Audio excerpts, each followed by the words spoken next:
Happy ano na ngayon? Ano ba Friday? Friday. Friday. Nakalimutan yun. Nakalimutan agad yung araw, no? Black.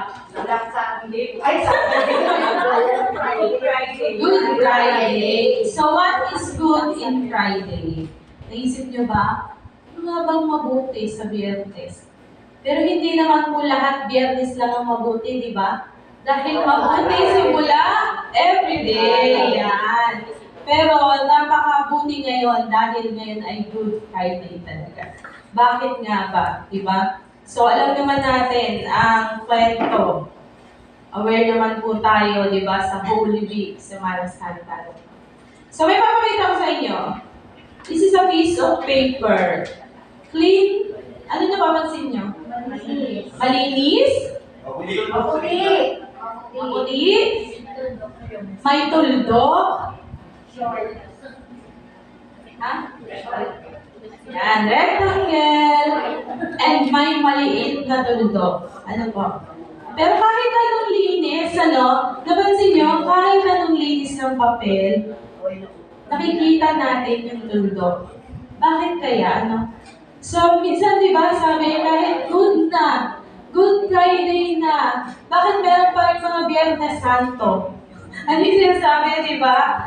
Good naman ang Friday, pero bakit daw Biyernes Santo ka? Mukhaan mo. So ito, di ba, makita natin na malinis yung papel, pero makikita natin yung impurities niya. No? So pag-aralan natin ngayon yan, yung why meron ganyan. Tayo muna ay manalangin. Ama naming Diyos na makapangyarihan sa lahat, muli Panginoon, dinudulog namin sa iyo, O Lord God, ang umagang ito, na ikaw po ang mahayag sa mga sandaling ito. Dalangin ko, Panginoon, na buksan mo po ang aming mga puso, isipan, tenga, mata, O Lord God, na sa gayon, maunawaan namin mabuti ang lahat ng mahayag mong salita, O Lord God. Hinihiling po namin ang presensya mo, ang gabay ng Holy Spirit, Panginoon, sa mga sandaling ito, Panginoon. Tulungan mo po kami na maunawaang mabuti kung bakit napakabuti ng araw na ito, O Lord God. Kung bakit, ano ang purpose namin, O Lord God, kung bakit kami naririto, at kung paano kami nahayo, Panginoon, upang mag-testify sa lahat ng tao kung gaano ka kadakila sa mga buhay namin, Panginoon. Lukuban mo po ng iyong banal na dugo ang bawat isa, O Lord God, na sa gayon magkaroon po kami ng kapayapaan habang nakikinig, O Lord God. Sa pangalan ni Jesus, Amen. Amen. So, yan. Ano yung napapansin niyo sa ano natin? Sa monitor? Ha? Kadena. Kadenang putol. So, merong significant kung bakit merong naputol. Bakit merong kailangang putulin sa atin? Diba? Sabi ng iba, ano nga ba? Bakit ko kailangan na magkaroon ng sabi nga ba, di ako gumamit nila. Baka nakapatay pa. Ayan, so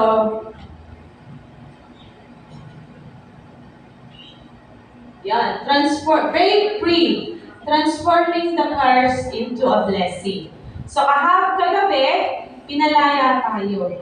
Pero paano ka naman makakalaya sa mga curses na ito?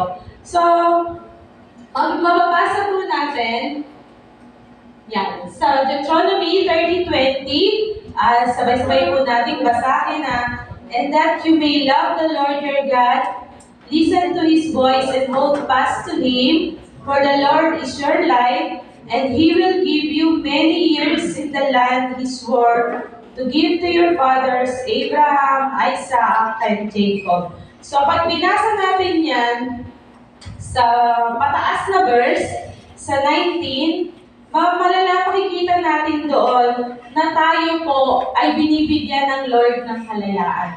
So tayo pong lahat dito ngayon ay malaya. Tama po ba? Malaya tayong pumili ng mapapangasawa. Diba? Amen ba? Wala tayong pumili kung bakit tayo narito ngayon.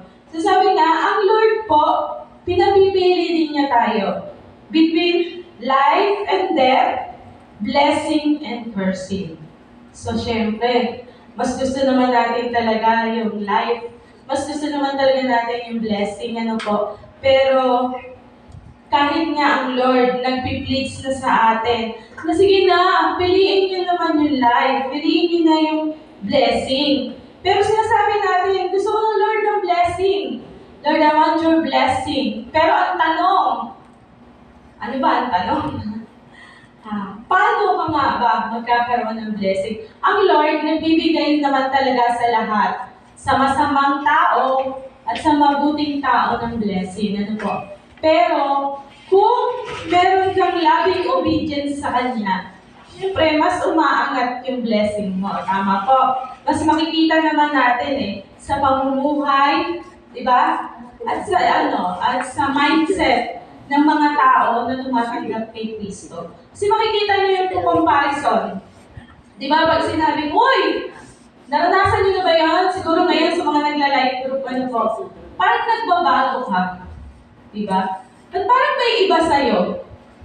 Ano yung iba sa'yo, di ba? Kasi natututunan na po natin na tanggapin yung mga utos ng Lord sa atin. Mahirap. Sabi ko nga dun sa ano natin, akala lang natin, mahirap sumunod sa Bible, yung sa mga sinasabi sa utos ng Diyos. Pero pag na-realize natin, pinoprotektahan niya pala tayo, di ba? Di ba katulad ng yung huwag kang iinom, huwag kang maglalasing, di ba? Yung pala protection mo yon para hindi ka mapahamak. Kasi syempre pag walwal ka na, di ba? Mapapahamak ka na. So, pag tinignan mo yun sa ganung bagay, pero pag tinignan mo at wala ka pa kay Kristo, ang isipin mo lang, hindi. Napakahigpit naman ng Lord na yan. Bakit naman ganyan siya, di ba? Masaya naman. Pero makikita natin na may mga bagay talaga na nais ng Lord para sa atin. At yung blessing ang nais niya sa atin. So, ano nga ba yung course? Siyempre dapat alam natin kung ano yung course. Hindi ito yung, alam mo ba yung sumpa, di ba? Alam ko nung dumaan naman tayo sa kabataan, mga Disney, usong-uso yun, di ba? Magiging prinsipe, mawawala ang sumpa, di ba? Pag hinalaman mo ang prag. Sabi nga, kaya nung bata kami, pag nakakita talaga kami ng prag, nagpiguran kami ng mga kaibigan ko, halika mo na! Baka maging prinsipe nga yan, di ba? Yun ba yung curse?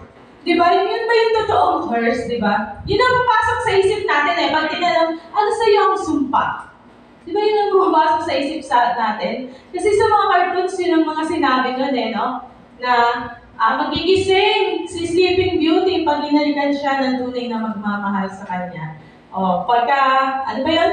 Yung mga sumpa na si Beast, gagandang lalaki ulit siya, di ba? Pagka minahal siya ng totoo ni Belle. Pero sabi nga niyan, meron pang mga sumpa talaga na binibigay sa atin ng mundo nang hindi natin namamalayan. Ano po? So, ang curse, dapat daw po, alam natin na may curse na nandiyan na siya. So, katulad nitong papel na pinakita ko sa inyo kanina, siyempre, dumating tayo sa mundong ito, alam naman natin na dapat malinis tayo, ano po? Kasi bata pa nga lang tayo.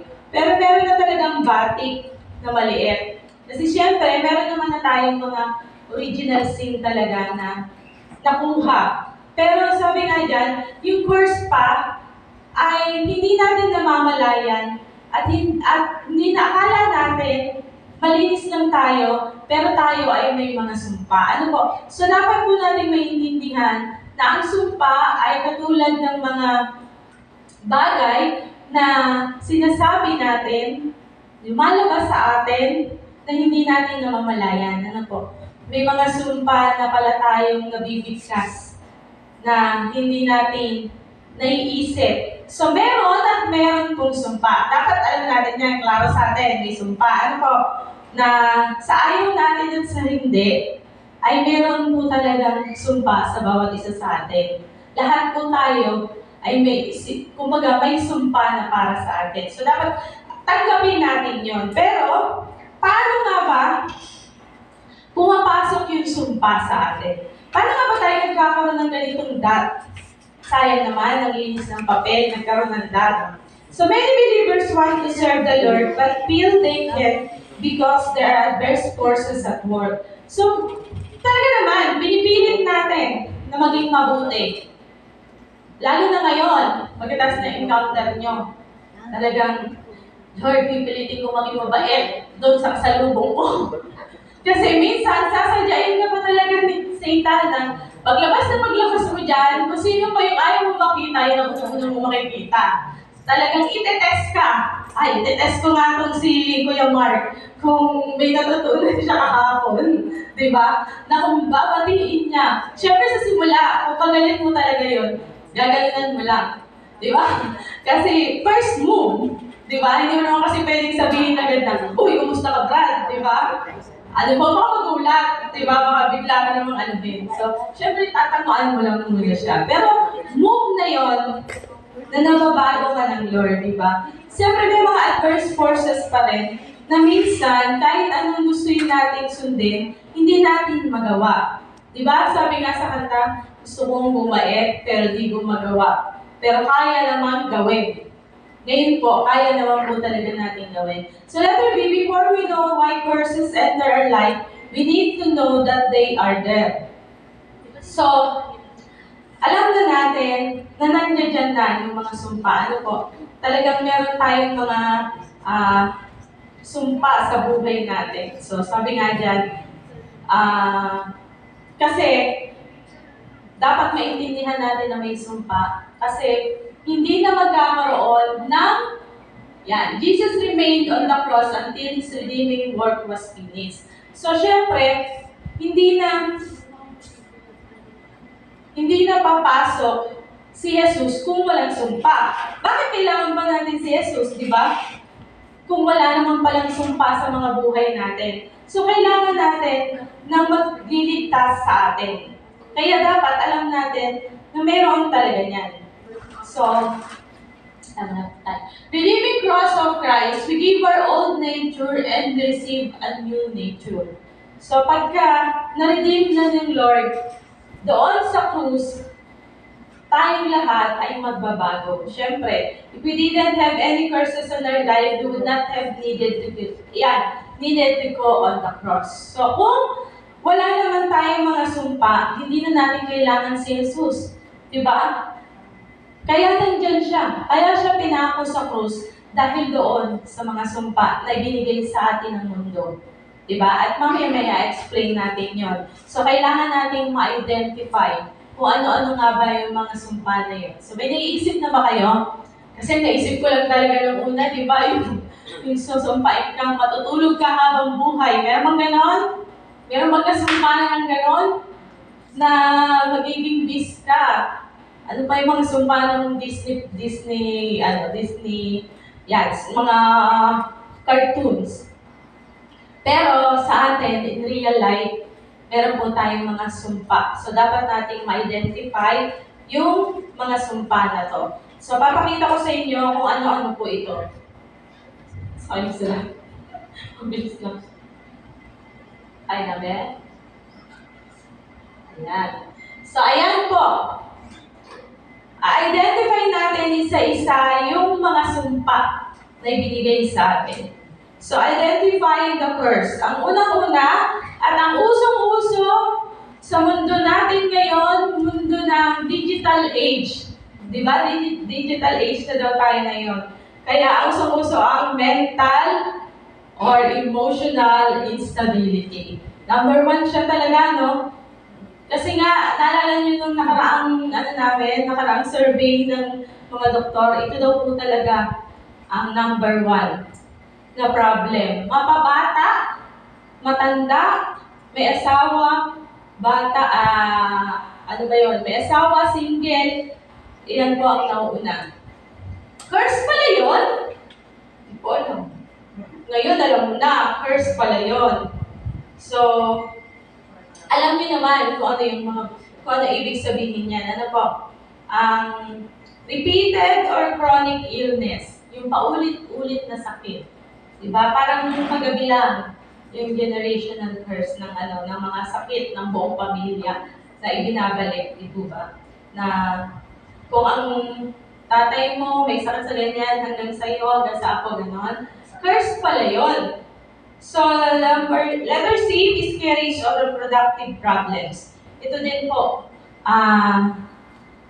palaging issue sa mga may mag-asawa. Ano po?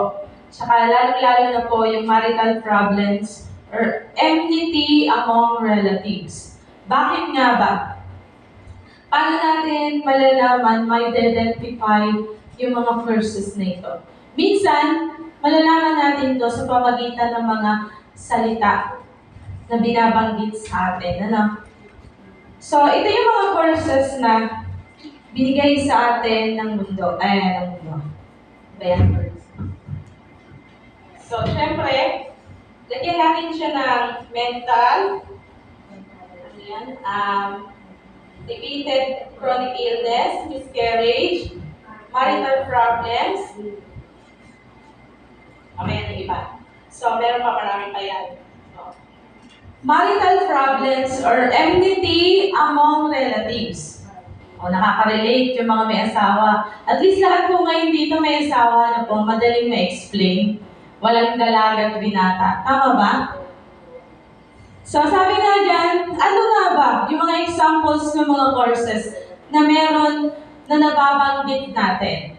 So, halimbawa, sa mag-asawa daw, di ba? Kung ano yung mga courses na binibigay mo sa asawa mo o sa anak mo, di ba? Yung hindi ka mabuti, wala kang pakinabang, narinig niyo ba yun? Wala ka na talagang pag-asa, wala kang ma-achieve. Hindi ka mabuting tao, di ba? Sinungaling ka. Ano pa? At sa lahat dito, di ba? Yung maririnig natin yung mga ganyang salita.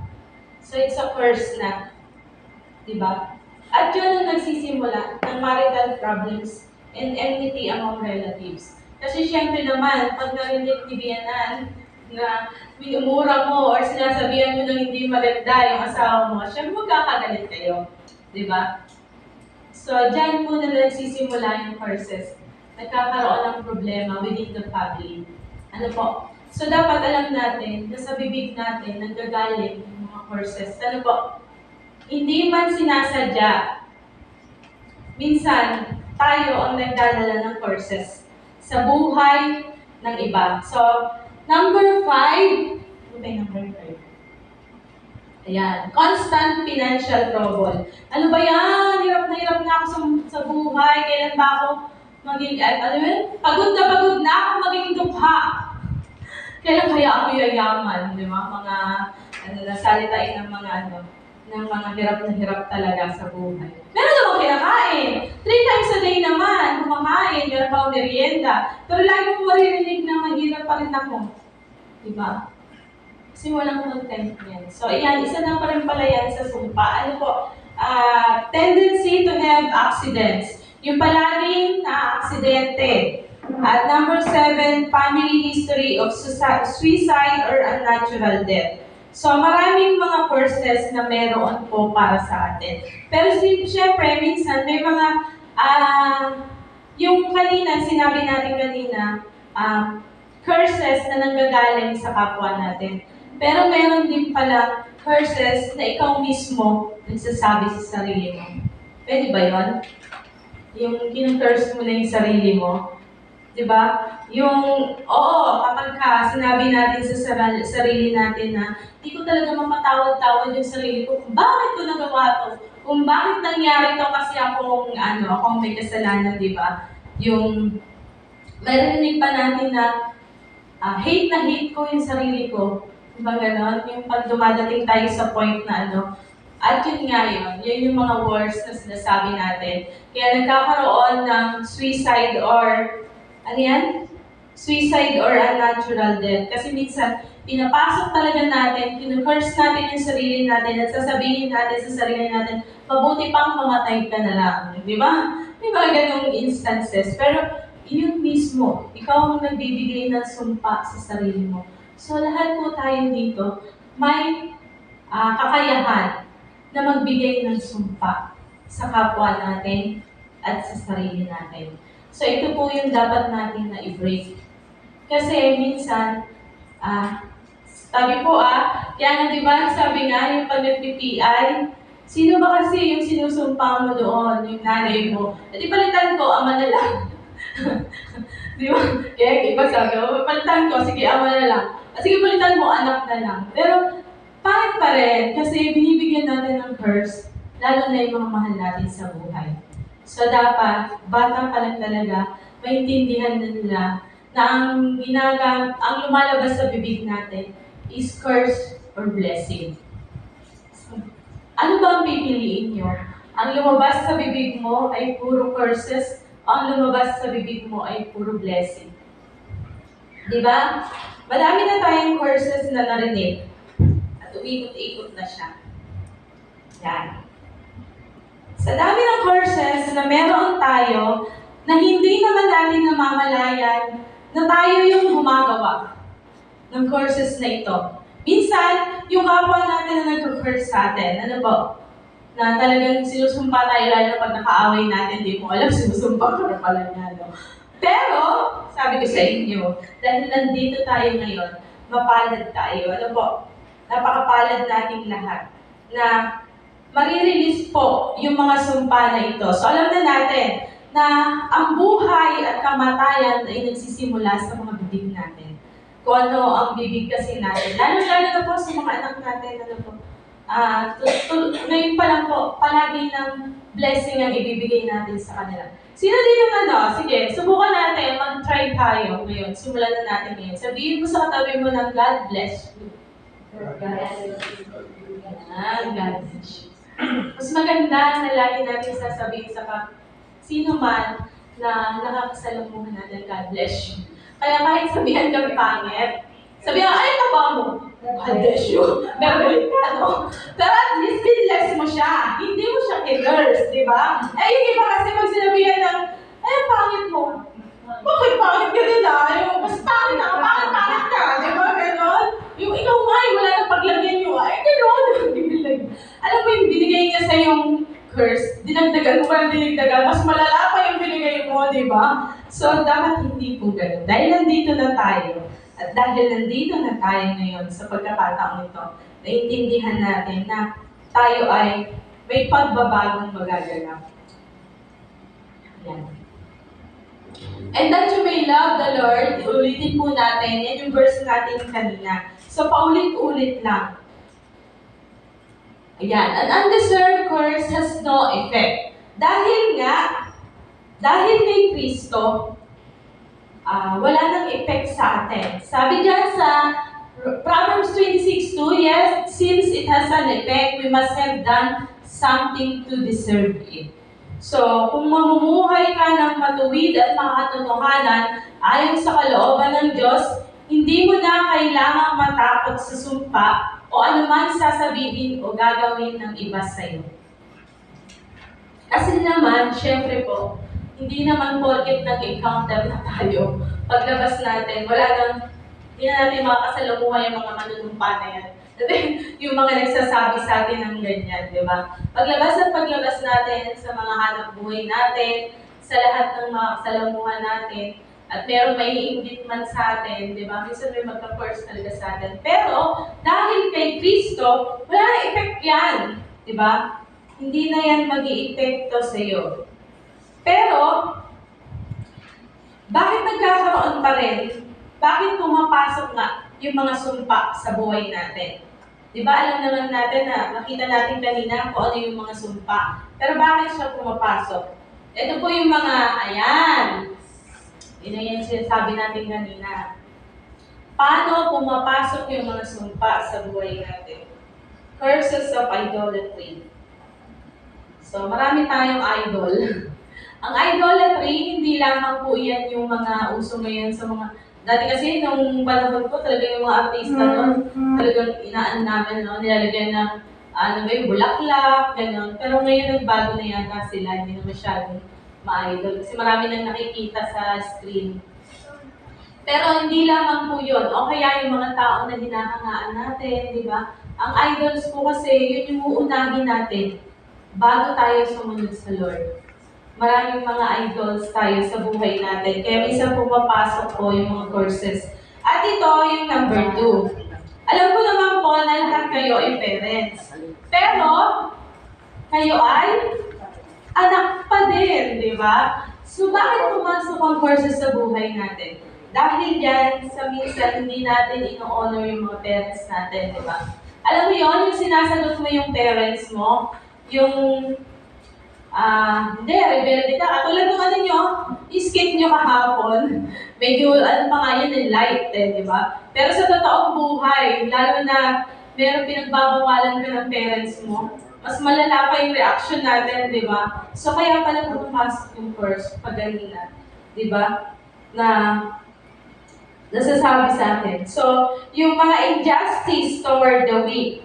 So, yung mga mahihina, mas lalo pa natin silang pinahihina. Yung kumbaga, alam mo namang mahina yung katabi mo, yung kapwa mo, pero mas aanuhin mo pa rin yung sarili mo na mas magiging, hindi, ito ka, dyan ka lang, kasi ano ka lang di ba?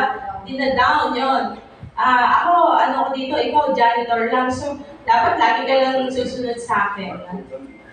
Tapos yung trusting the blessed. Siyempre, ito ang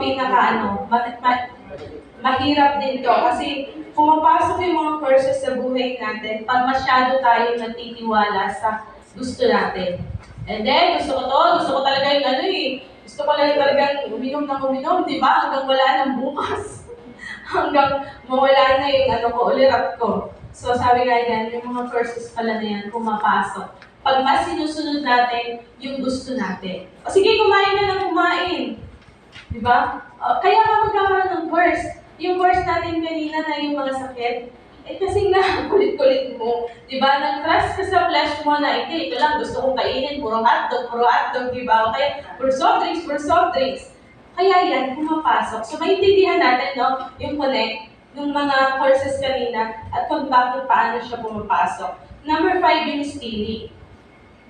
So, laging kasama ang pagnanakaw. So, kahit maliit na bagay, so hindi napapansin pero hindi mo namamalayan, kasalanan pala yun. So, kaya bakit siya pumapasok sa courses? Kasi nga, hindi mo namamalayan, maliit na bagay, sabi mo maliit lang yung ninakaw mo, pinuha mo.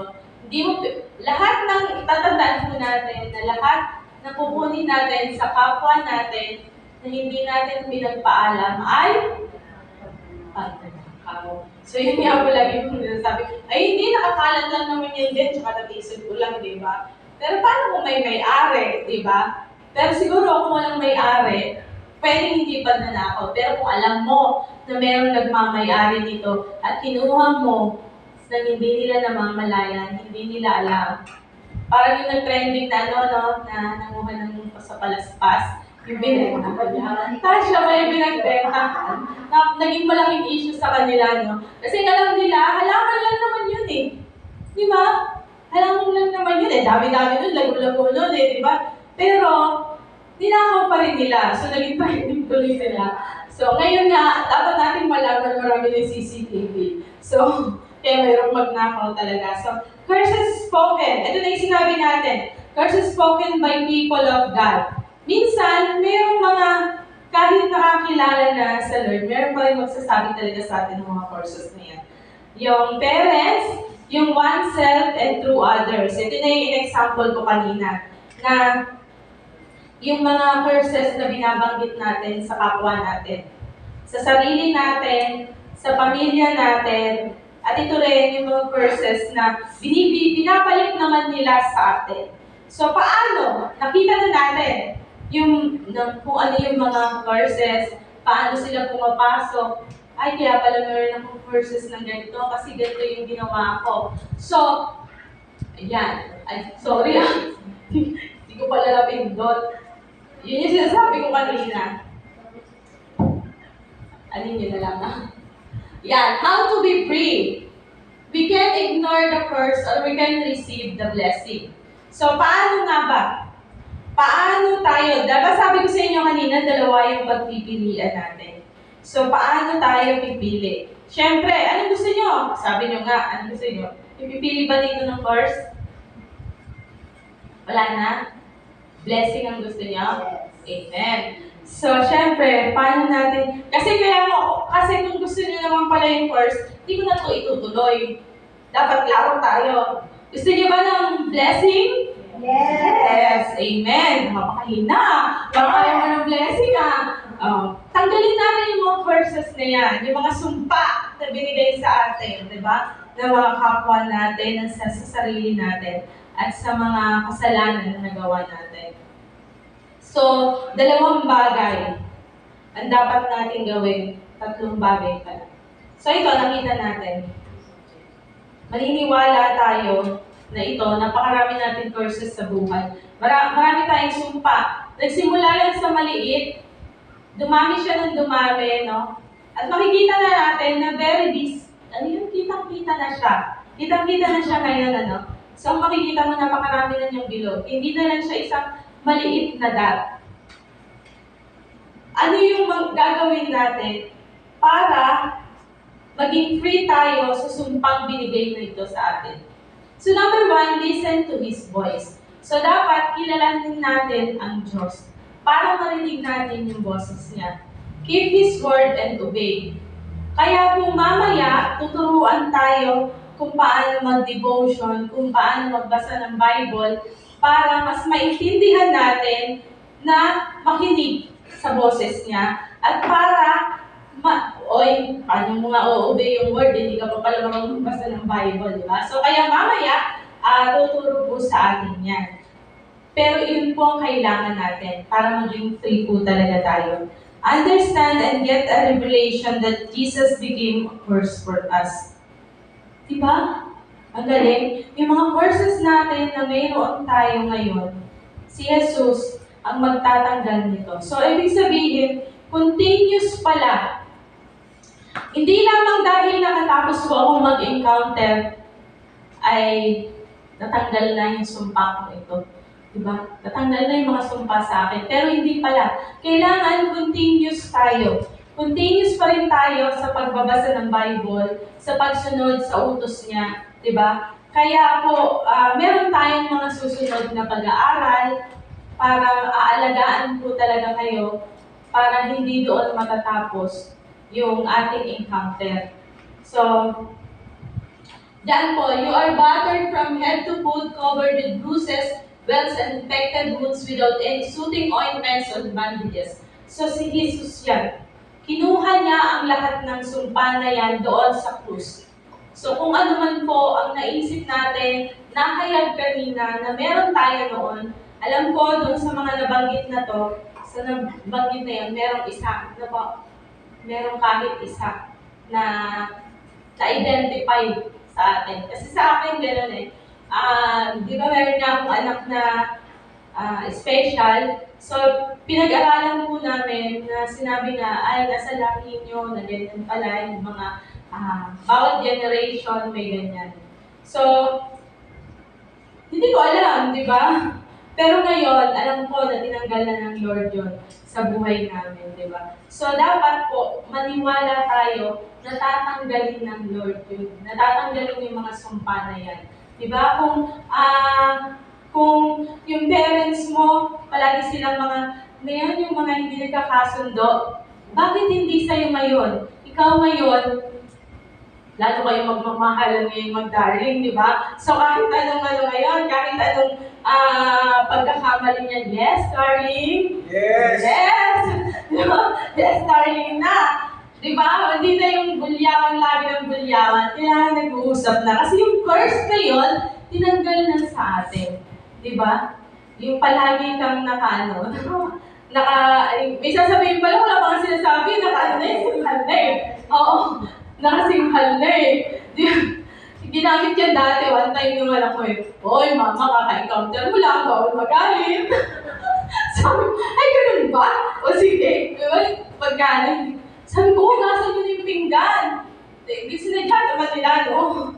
Na hindi mo maghugas ng pinggan, para kasi alam nila, hindi ka magagalit.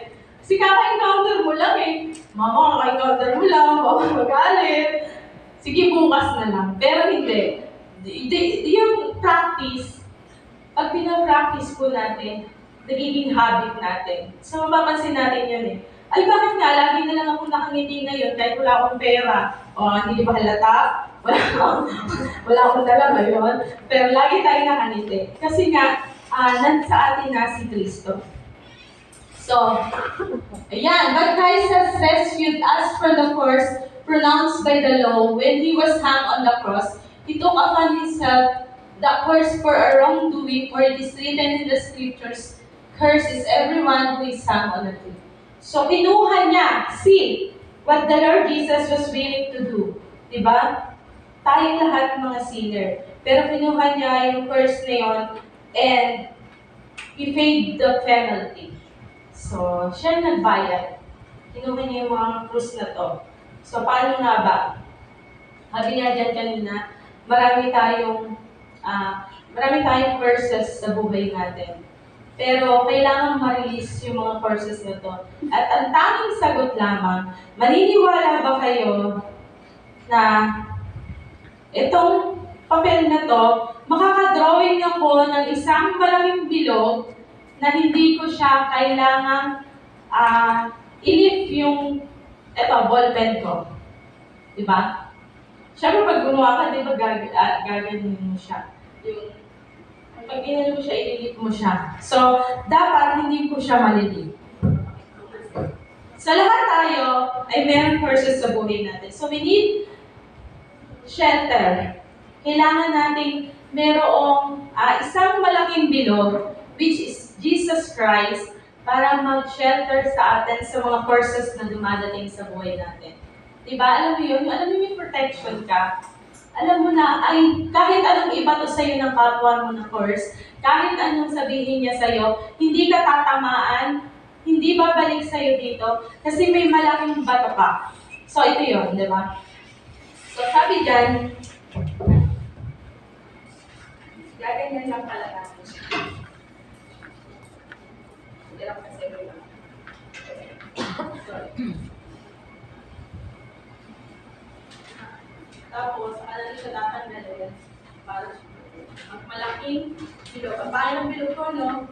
So, sabihin natin na ito yung mga curses natin. Ito si Jesus Christ na mag-shield sa atin para lahat ng curses na mayroon tayo mawala. Diba? At kahit meron pang paglabas man lang natin dito sa encounter at sa mga susunod na araw sa buhay natin, may mga curses pa rin na ibibigay sa atin, mawawala kasi may protection tayo. Itong malaking bilog na ito ang protection natin. Sino yun? Si Jesus Christ, di ba? Pero, syempre, kailangan manatili tayo doon sa bilog. Kung aalis ka dito sa bilog, lalabas ka, mawawala ang protection mo. Mawawala yung blessings, yung mga courses na yan, babalik at babalik sa atin. So, dapat mananatili tayo sa protection ni Jesus. So, eto po. Diba ang pangit niya? So, something beautiful ang gagawin sa atin ni Jesus Christ. Hindi na talaga ako na mag-drawing. Pero nung tinignan ko siya, di ba, kung maniniwala tayo kay Jesus, kung susundin natin lahat ng utos niya, ayan, at magpo-connect tayo sa Kanya, gagawa tayo, susundin natin siya palagi. Wait lang. Drawing ako.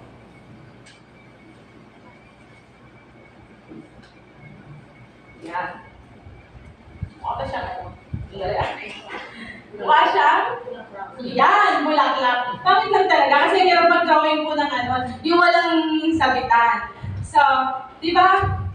Naging bulaklak siya. Yung una, parang walang kabagay-bagay, no? At hindi tayo maniniwala na hindi dadating sa atin ang blessing, hindi dadating sa atin yung paggabay ng Lord. Pero makikita natin sa bawat sitwasyon na ginagawa ng Lord na pagandahin ang buhay natin everyday. Kaya masarap mabuhay, amen? Masarap mabuhay! Kasi meron tayong Kristo, di ba? At meron tayong blessing. So, paano nga ba natin ma-receive yung mga blessing na ito? So receive the blessings. Galatians 3:14, 16, and 29. Through Jesus Christ, God has blessed the Gentiles with the same blessing He promised to Abraham, so that we who are believers might receive the promised Holy Spirit through faith.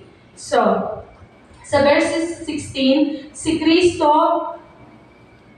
ang promise na binigay kay Abraham, si Kristo ang offspring ni Abraham sa lahat ng maniniwala at mananampalataya sa Kanya. Sa paghihirap ni Kristo, iniisip niya ang blessings para sa atin. His desire for our good are greater than His desire to avoid the condemnation of the burden of the cross. Kasi nga, sabi nga, di ba, pwede naman na hindi tanggapin ni Jesus yung mga hagupit, yung pagkapako sa krus, di ba? Pero inisip niya pa rin tayo. Inisip pa rin niya yung mga anak ko, kailangan ko silang iligtas, di ba? Yung mga anak ko, marami silang mga curses sa buhay nila, so kailangan nila ako. Dapat alam natin talaga na kailangan natin siya, di ba? Redeem na, ma-release na sa atin yung mga sumpa na ito bilang pagsunod kay Jesus. So, kanino nga ba? Kanino nga ba? Yan. To whom is the blessing for? So, kanino nga ba? Siyempre, meron tayong courses na nabanggit kanina. So, naniniwala ba tayo na para sa atin ang mga blessing na ito? Marami pong blessing ng Lord sa atin. So, sa mabuti at masama, may blessing ng Lord. Ang araw, ang ulan, ang hangin, lahat yan binibigay niya. Pero ang blessing sa mga anak niya, ayan, the firstborn Christ. We belong to Christ and become heirs, not by human strength, but by the Spirit. So makikita natin na tayo ay tatawagin ng anak ni Jesus. Ano po? Tatawagin na tayong anak ng Diyos. So if you commit, those who that commit themselves to God, God will commit Himself to you. The blessing is always more powerful than the curse, just as light is always more powerful than the darkness. So makikita natin dyan na kahit anong sama na nangyari sa atin, kahit anong sabihin natin sa sarili natin, kung naniniwala tayo at nananampalataya kay Kristo, lahat ng mga sumpa na yan, magbabago. Katulad ng ito, na ang nakita, pangit lang yung drawing ko, no? Pero pag nag-drawing kayo, gaganda din yan. Pero at least, gumanda siya sa paningin nyo. Diba? Dapat po, ang isip natin at ang puso natin, dapat laging positibo. Lalo na kung kay Kristo tayo.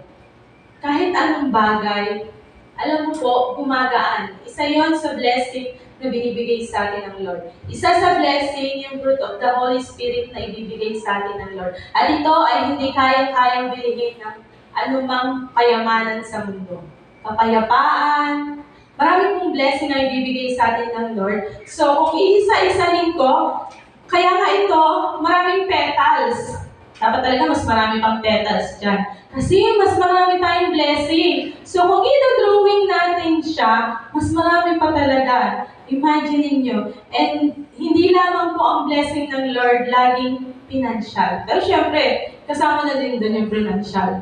Diba? Pero, beyond that, ang ibibigay na blessing sa atin ng Lord. At kahit na anong sabihin ng kapwa natin, hindi na ito magtatagumpay.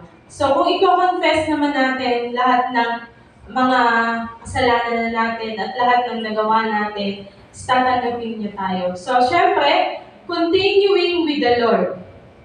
Kailangan pa rin na mag-continue tayo. Hindi po pwedeng tapos na pagkatapos ng encounter natin, tapos na dito, ay wala na yung sumpa ko, no? Pero hindi, continuous po tayo na mag-aaral ng salita ng Diyos. Kasi po, marami pa tayong matututunan. At maraming i-reveal ng Lord sa atin na paano natin mapagtatanggol ang habon ng buhay. Kasi everyday po, paglabas natin dito, may mga battles na naman tayong susuungin, di ba? Ay, talagang aalihin yung pasensya ko ngayon. Pero syempre, kailangan matest yung mga narinig ko, di po ba? So, Dapat po, ngayon po, ang laging lalabas sa bibig natin ay puro blessing. Tandaan po natin na malaki ang nagagawa ng mga lumalabas sa bibig natin. Lalo na pag, naiyak ako, no? Lalo na pag mahal natin sa buhay, huwag natin silang i-curse. Di ba? Wag na sa'yo mismo manggagalit yung mga sumpa na to. Kasi yung mga sumpa na yan, nababanggit natin pag nagagalit. Ano po? Pero kahit ganito tayo, pilitin natin na makita si Kristo ang krus, di ba? Huwag ka nang maging dahilan. Dahil alam mo na, kaya siguro sinabi sa atin itong mga courses na to, hindi lamang para palayain tayo sa mga courses na binibigay sa atin ng kapwa natin, kundi tayo mismo ang magpalaya sa sarili natin, no? Sa mga courses na binibigay natin sa sarili natin. So, ang hirap nga po ng na ngayon, makikita natin na ito ang yan. Break free, transforming the curse into a blessing. So marami pong blessing na dadating sa atin dahil sa itong mga courses na ito ay natanggal na sa atin. So hindi lamang po dito magtatapos ang journey natin. Lahat po tayo dito ay pinalaya na ni Jesus. Diba? Kagabi pinalaya niya na tayo. So, yung mga curses na ito ay naging blessing na sa ating lahat. Amen? Amen. So, ngayon, ano yun na? Ang sagot natin. Lagi na lang, di ba, pansin mo, iba nagagawa po talaga ng God bless you. Iba po nagagawa talaga. Kahit minsan, kaya po, pag may nagsabi sa iyo ng God bless you, talagang masarap sa puso. Ano po?